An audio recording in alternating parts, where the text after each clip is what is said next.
Hello friends, welcome my channel. आज के আমি বানাবো একটা জেলি পুডিং বানানোর জন্য এখানে দেখুন আমি হাফ কাপ জল নিয়েছি। একটা আমি ননস্টিকের প্যান নিয়েছি, আপনারা যে কোনো প্যানে করে নিতে পারবেন অথবা যে কোনো বোলের মধ্যে করে নিতে পারবেন। আমি একটা ননস্টিকের প্যান নিয়েছি, এর মধ্যে নিয়েছি আমি হাফ কাপ জল নিয়েছি। এখন এর মধ্যে আমরা দিয়ে দেবো আগার পাউডারটা আর চিনিটা। তো প্রথমে নিলাম আমরা চিনি, আপনারা গুঁড়ো চিনি নিতে পারেন, আমি নর্মাল চিনি নিয়েছি। এখানে চিনিটা নিয়ে আমরা দেখুন এর মধ্যে নিয়েছি আমি চিনিটা। এখন দেখুন আমি নিয়েছি আগার পাউডারটা, এখানে নিয়েছি আমি 1 টিস্পুন। এই বোলের মধ্যে আমি নিয়েছি 1 টিস্পুন। এর মধ্যে 2 টিস্পুন জল দিয়ে এটাকে আমি গুলিয়ে নেব খুব ভালোভাবে। গ্যাসের ফ্লেম কিন্তু আমি এখনো অন করিনি। এটা গুলিয়ে নেওয়ার পরে মিলিয়ে দিয়ে তারপরে আমি গ্যাসে দিয়ে দিয়েছি আগার পাউডারটার মধ্যে জল। এটাকে খুব ভালোভাবে মিলিয়ে নেব।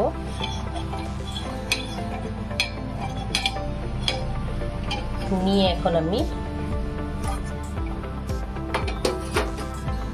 ঢেলে দেব প্যানের মধ্যে। এটাকে খুব ভালোভাবে মিশিয়ে নেব।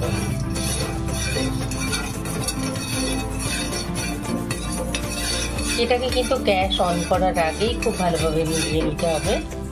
এইবারে এর মধ্যে দিয়ে দিচ্ছি আমি জেল ফুড কালার। আপনাদের কাছে যে কোনো ফুড কালার থাকলে আপনারা দিয়ে দেবেন। আমি রেড কালারের ফুড কালার নিয়েছি আর জেল কালার নিয়েছি। আপনারা লিকুইড যে কোনো কালার নিতে পারেন অথবা পাউডার যে কোনো কালার নিতে পারেন। আমি জেল কালার নিয়েছি রেড কালারের।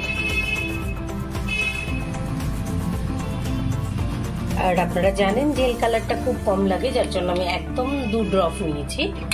এখন এটাকেও খুব ভালোভাবে মিলিয়ে নেব।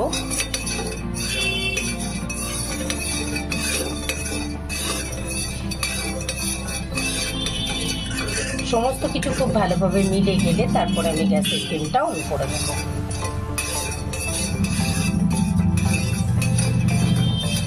মিলিয়ে নেওয়ার পরে আমি চামচটা টেনে নিচ্ছি। আমি একটা স্প্যাচুলা দিয়ে এটাকে নাড়িয়ে নেব।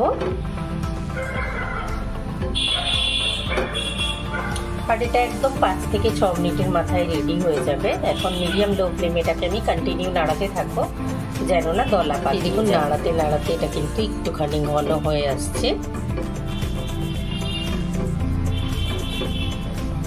কালারটা চেঞ্জ হয়ে যাচ্ছে, ঘন হয়ে আসছে বলতে কালারটা চেঞ্জ হয়ে যাচ্ছে।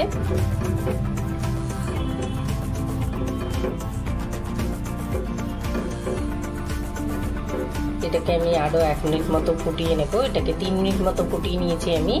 4 থেকে 5 মিনিটের মাথায় এটা রেডি হয়ে যায়।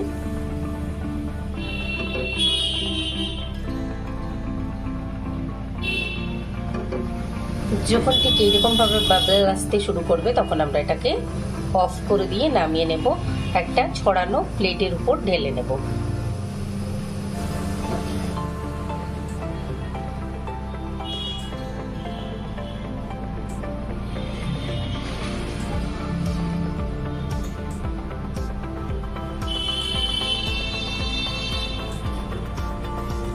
এখন আমি গ্যাসের ফ্লেম অফ করে এটাকে নামিয়ে নেব। এই দেখুন ঢেলে নিয়েছি আমি বোলটা থেকে ঢেলে নিয়ে আমি একটা প্লেটের মধ্যে রেখে দিয়েছি। এখন এটাকে আমরা 15 থেকে 20 মিনিট রেখে দেব ঠান্ডা হতে। ঠান্ডা হওয়ার সাথে সাথে এটাকে 10 মিনিট আগে এটাকে আমি একটা প্লেটের মধ্যে ছড়িয়ে দিয়ে ঠান্ডা হতে দিয়েছিলাম। এখন 10 মিনিট হয়ে গেছে। আমরা এরকম করে বুঝে নেব যে কীরকমভাবে ঠান্ডা হয়েছে। তো এরকম করে উপরে হাত দিলে যদি দেখুন হাতটা একদম সফট আসছে, কিচ্ছু লাগছে না, তার মানে এটা ঠিকঠাক জমে গেছে। তো এখন আমি এটাকে একটা এইরকম হার্ট শেপের কুকি কাটার নিয়েছি আমি। আপনারা যে কোনো কুকি কাটার দিয়ে কেটে নিতে পারবেন অথবা এমনি র্যান্ডামলি কেটে নিয়েও কিন্তু পুডিং তৈরি করে নিতে পারবেন। আমি একটু দেখতে সুন্দর করার জন্য বাচ্চাদের যাতে দেখতে ভালো লাগে, আর দেখতে ভালো লাগলেই বাচ্চারা খেতে আগ্রহী হয়, যার জন্য আমি এটাকে একটুখানি এই সুন্দর করে কেটে নেব হার্ট শেপের কুকি কাটার দিয়ে। দেখুন এখন আমি কেটে নিচ্ছি এরকম করে।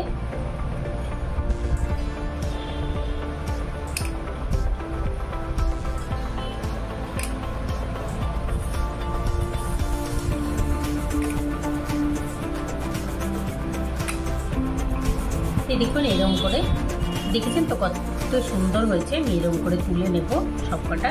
জেলটা আমি যেহেতু বেশি পরিমাণে বানিয়েছিলাম আর হার্ট শেপ করে কেটেও নিয়েছিলাম, তো বাড়ির বাচ্চাদের কিন্তু খুব ভালো লাগে এই জেল খেতে। আর এটার কালার দেখতে এত সুন্দর হয়েছে আর টেস্টও এত ভালো লাগে দেখতে এটা, যার জন্য বাচ্চাদের খুব পছন্দের হবে। তো আমি এক্সট্রা বানিয়েছিলাম বেশি করে। এখন আমি এরকম একটা টিফিন কৌটোর ভেতরে করে এটাকে রেখে দেবো ফ্রিজে। এরকম বানিয়ে নিয়ে আমি ফ্রিজে রেখে দিলাম। আমাদের বাড়ির দুষ্টু মিষ্টি বাচ্চাদের জন্য কিন্তু খুব পছন্দের হয় এই জেলি ক্যান্ডি। আর প্রত্যেক দিন কিন্তু আমরা বের করে দিতে পারবো ওদের, তো আমরা ফ্রিজে রেখে দিতে পারবো তৈরি করে নিয়ে বেশ কয়েকদিন। এটা কিন্তু মেল্ট হয়ে যায় না। তো তবে আপনারা অবশ্যই ট্রাই করবেন, কমেন্ট করে জানাবেন, লাইক করবেন, আমার চ্যানেলকে সাবস্ক্রাইব করবেন। Thank you. দেখি